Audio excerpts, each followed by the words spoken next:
안녕하셨습니까? 시애틀 우소방입니다. 지난주에 제가 그 데니 크리크와 프랭클린 폭포를 소개했는데 혹시 다녀오셨습니까? 네, 오늘은 시애틀에서 또 90번 도로에 가면 있는 스노우콜미 폭포와 그 주변을 소개하도록 하겠습니다. 스노우콜미 폭포는요, 스노우콜미라는 부족이 살았던 곳으로 알려져 있고요. 그 스노우콜미 폭포는 워싱턴주에서 가장 높은 폭포입니다. 그 높이가 268피트입니다. 미터로 따지면 약 82m인데요. 82m, 에게 그러시죠? 그런데요, 나이아가라 폭포가 몇 미터인지 아십니까? 50m밖에 안 됩니다. 그러니까 나이아가라 폭포는 규모가 큰 데 비해서 스노우콜미는 규모는 작지만 높이 면에서는 크고요. 특히 시애틀에 비가 많이 오죠. 그래서 봄, 여름, 가을, 겨울 다 가게 되는데요. 불과 1시간 거리밖에 안 되고요. 그 다음에 무엇보다도 재밌는 건 비가 오는 날 가야지만 진국이라는 거죠. 왜냐하면 비가 오게 되면 상단에 폭포 상단이 물로 넘치기 때문에 엄청나게 비가 오는 날 가야만 진국입니다. 사진은 못 찍더라도 폭포 주변에 가면 온통 완전히 샤워를 하게 됩니다. 그래서 이 폭포를 갈 때는 반드시 가져가야 될 게 뭐냐면 수건을 가져가셔야 됩니다. 타월을 가져가셔야 된다는 얘기죠.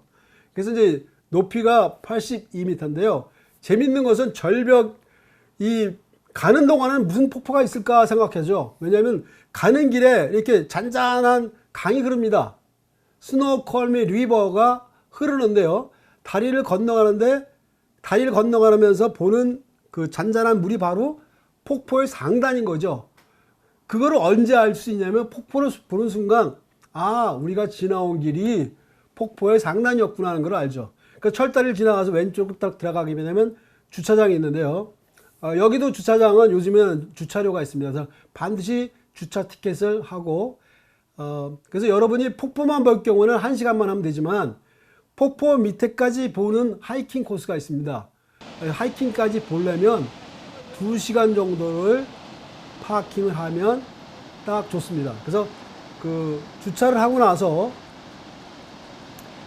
선물센터를 기점으로 해서 침엽수군을 약간 지나가게 되면 2-3분 지나가게 되면 갑자기 폭포 소리가 나는 방향으로 가게 되면 바로 왼쪽에 엄청난 규모의 물이 떨어지면서 스노우콜미 폭포를 볼 수가 있는데요.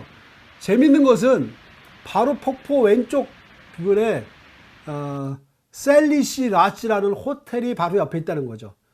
그러니까 폭포 옆에 아주 멋있는 집이 있는데 바로 그게 셀리시 라치라는 호텔입니다. 그래서 이 폭포를 보면서 그래서 전망대에서 보이는 폭포를 볼 수가 있지만 내 인물까지는 찍을 수가 없습니다. 그래서 나와 폭포를 같이 찍으려면 먼저 상단에서 폭포 사진을 찍으시고요. 계단으로 되어 있습니다. 계단을 내려가서 한 2-3분 내려가게 되면 쇠철망으로 되어 있는 계단을 따라 내려가게 되면 맨 끝에까지 가게 되면 약 한 200m 정도를 내려가시게 되면 왼편에 폭포를 찍을 수 있는데 그때는 같이 간 우리 가족과 친지들과 같이 인물과 폭포를 한꺼번에 찍을 수 있는 장면이 나옵니다. 그 다음에 이제 여러분이 시간적인 여유를 가지게 되면 왼쪽으로 거기서 올라오는 길에 왼편에 왼편으로 가게 되면 폭포 밑으로 가는 트레일이 나옵니다. 근데 그 트레일이 너무 재밌는 것이요. 도시 속의 숲을 볼 수가 있는 거죠. 불과 1시간 몇 개 안 간 거리에 엄청난 원시림 같이 생긴 그 침엽수들이 있고요. 거기를 약 800m 정도, 그러니까 0.5마일이죠. 800m 내려가게 되면 발전소, 그 낙차를 이용해서 그 폭포의 물을 끌어올려서 그 엄청난 그 관을 통해서 거의 45도 경사로 물을 내려서 물의 낙차를 통해서 발전하는 발전소가 있습니다. 전기 발전소가 있는데요. 그 발전소를 볼 수가 있고요.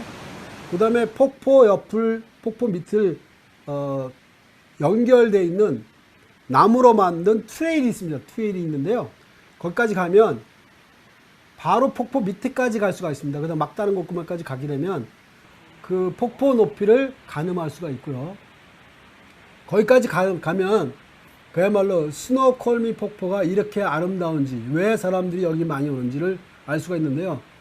이 폭포를 보기 위해서요, 1년에 150만 명 정도가 옵니다. 1년에. 어마어마한 사람들이 오죠.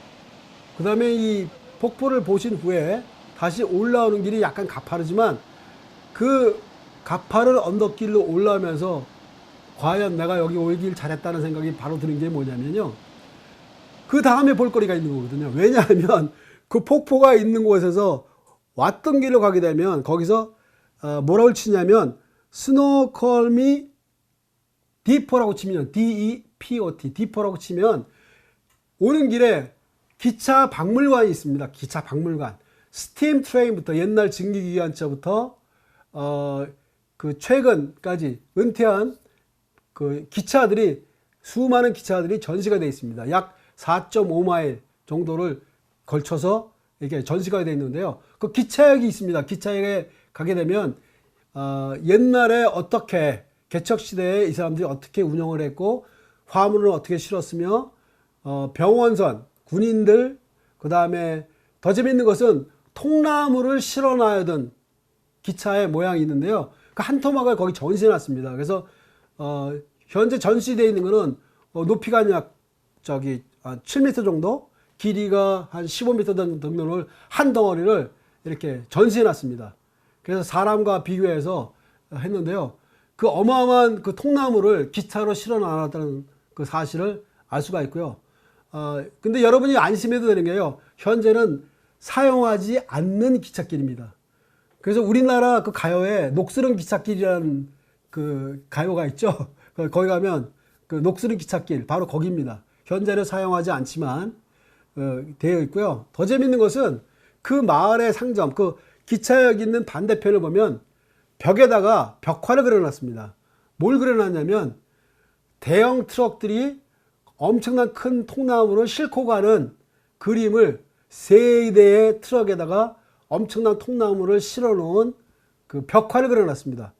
그래서 이 시애틀이나 워싱턴주나 미국 어디를 가든지 시골 마을에 가면 재밌는 게 뭐냐면 그 동네의 그 상징적인 것들을 그림으로, 벽화로 그려놓은 장면들이 있습니다. 그 다음에 이제 여러분이 이제 앤틱을 좋아하시는 경우는, 골동품을 좋아하시는 경우는 그 마을마다 꼭 골동품상이 있습니다. 그래서 여러분이 사지 않더라도 눈여기로 볼 수 있는 아주 자연적인 그야말로 눈으로 보는 역사죠. 그 마을의 역사, 헤리티지라고 하죠. 그래서 마을의 역사를 볼 수가 있고요. 그 다음에 이제 그 산이 바로 그 스노우콜미가 어디냐면 그 산에 그 마을에서 볼 수 있는 엄청난 산이 있어요. 바로 절벽과 같이 깎아지는 엄청난 큰 덩어리에 바위게 생긴 산을 볼 수가 있는데, 그 산 이름이 마운트 사이라고 합니다. 영어로는 SI, 딱 두 글자죠. 마운트 사이라는 그 산이 있습니다. 그리고 바로 마운트 사이 바로 밑에 지난번에 제가 잠깐 소개했는데요, 노스밴드 블루베리 팜이 있습니다.